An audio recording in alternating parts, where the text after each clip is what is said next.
نحمدہ و نصلی علی رسولہ الکریم اما بعد۔ ہندوستان کے ایک صاحب نے پوچھا ہے کہ جمادی الاولیٰ میں چاند کی صورتحال کیا ہے؟ جواباً عرض ہے کہ 14 نومبر بروز منگل کو انڈیا میں چاند کو چاہیے ہے 7 ڈگری، برما میں چاند کو چاہیے ہے 7 ڈگری، بنگلہ دیش میں چاند کو چاہیے ہے 6 ڈگری، کراچی میں چاند کو چاہیے ہے 6 ڈگری، پشاور میں چاند کو چاہیے ہے 4 ڈگری، نیپال میں چاند کو چاہیے ہے 5 ڈگری اور ایران میں چاند کو چاہیے ہے 6 ڈگری۔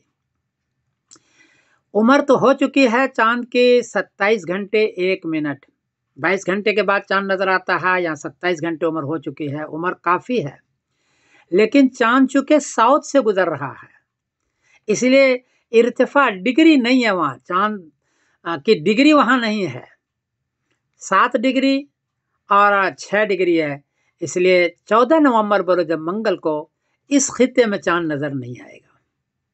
صرف کیرالہ میں ہے 9 ڈگری، اے کیٹیگری ہے، تو کیرالہ سے کوئی آدمی دیکھے اور آپ وہاں سے لیں تو کیرالہ سے صرف لے سکتے ہیں، اور اس صورت میں 14 کو آپ کیرالہ سے لیں اور 15 نومبر بروز بدھ کو جمادی الاولیٰ کی پہلی تاریخ کریں۔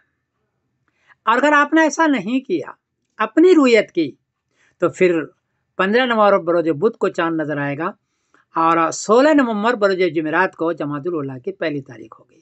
یہ صورتحال ہے سارے خطے کے اندر۔ میں سمیر الدین قاسمی بول رہا ہوں مانچسٹر انگلینڈ سے۔ السلام علیکم ورحمۃ اللہ وبرکاتہ۔